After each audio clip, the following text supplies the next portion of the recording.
नमस्कार। मेरे इस YouTube चैनल पर आप सभी का स्वागत है। हम लोग अपने इस YouTube चैनल पर बात करते हैं आयुर्वेद को लेकर, और आयुर्वेद में जो भी डूज एंड डोंट्स, दिनचर्या और ऋतुचर्या बताई गई है, अगर आप उसको फॉलो करने की कोशिश करें, कोई ज़रूरी नहीं कि आप 100% उसको फॉलो कर सकें, पर जितना हो सके उतना अगर आप फॉलो करेंगे तो ये आपके स्वस्थ रखने में आपको मदद करेगा। तो आइए बात करते हैं अभी जो होने वाले सीजनल परिवर्तन है और उसमें जो हमको परेशानी होती है, उसमें आयुर्वेद क्या कहता है, हमको क्या करना चाहिए। अभी ये जो सीजन चल रहा है इसे हम ऋतु संधि काल बोलते हैं। ऋतु संधि काल का मतलब होता है किसी एक सीजन की जो क्वालिटीज हैं, गुण हैं, वो धीरे धीरे कम होते जाते हैं और अगले सीजन की जो क्वालिटीज जो आने वाली है वो बढ़ते जाती है। जैसे कि अभी की हम बात करते हैं, इसे हम स्प्रिंग सीजन या फिर बसंत ऋतु के नाम से जानते हैं। बसंत ऋतु में बेसिकली होता क्या है, ठंडकता धीरे धीरे कम होती जाती है और गर्मी का एहसास हमको होने लगता है। कई बार हमारा शरीर ये जो वेरिएशन हो रहा है टेम्परेचर का, इसको एडजस्ट नहीं कर पाता और इसीलिए हमको बहुत ज़्यादा गुंजाइश होती है कि हम किसी न किसी इन्फेक्शन से ग्रसित हो जाए। अक्सर जिनकी इम्यूनिटी लो होती है उनको ज़्यादा दिक्कत होती है ऐसे सीजन चेंज के समय। आपने देखा भी होगा, और मेरे पास पेशेंट्स भी ऐसे बहुत सारे आ रहे हैं जिनको बेसिकली सीजन में कफ, कोल्ड और फीवर की प्रॉब्लम्स हो रही है। तो मैं आपसे आज इस वीडियो में बात करूंगा कि अगर आपको कफ है, कोल्ड है या फिर आपको कोई रेस्पिरेटरी इश्यूज है, श्वसन तंत्र से संबंधित कोई परेशानी है, तो इस सीजन में आप क्या चीज़ फॉलो करें जिससे कि आपको संक्रमण की गुंजाइश कम हो, और अगर आप संक्रमित हो चुके हैं तो शायद इस संक्रमण से बचने में ये जो उपाय है ये लाभकारी साबित हो। मैं आज बात करूंगा ऐसे ही लक्षण के बारे में, और वो है कफ, खांसी और कोल्ड।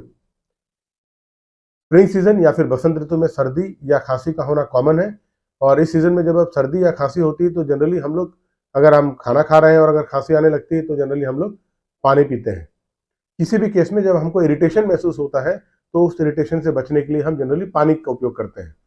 लेकिन आयुर्वेद क्या कहता है कि जब आपको सर्दी हो या फिर श्वास हो या अस्थमैटिक जैसे केसेस हो या फिर आपको अपर रेस्पिरेटरी कोई प्रॉब्लम हो, उस समय आपको भोजन करने के बाद पानी का उपयोग नहीं करना है।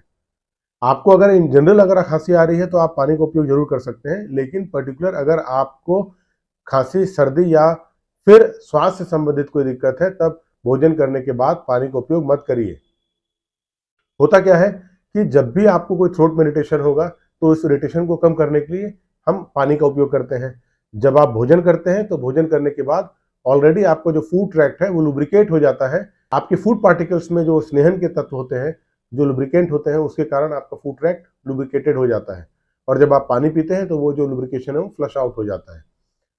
इसीलिए अगर आपको सर्दी है, खांसी है, तो इस सीजन में और इस सीजन के अलावा बाकी किसी भी सीजन में अगर आपको ये प्रॉब्लम है तो आपके लिए ज़्यादा बेटर होगा कि पर्टिकुलर भोजन करने के बाद पानी मत पीजिए। बाकी जनरली आपको अगर खांसी कभी आती है तो पानी पी लीजिए, उस समय आपको खांसी या सर्दी से राहत मिलेगी। लेकिन भोजन के बाद अगर पानी आप नहीं पिएंगे तो ये भी आपके बहुत सारे किए गए उपायों में एक फायदेमंद उपाय होगा। उम्मीद है खांसी और सर्दी को लेकर ये थोड़ी सी जानकारी आपको अच्छी लगी होगी।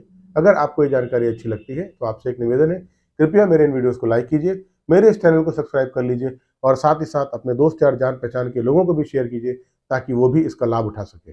आज के समय में अपने आप को समग्र रूप से स्वस्थ रखना आवश्यक है, इसलिए स्वस्थ रहिए, सुरक्षित रहिए। धन्यवाद।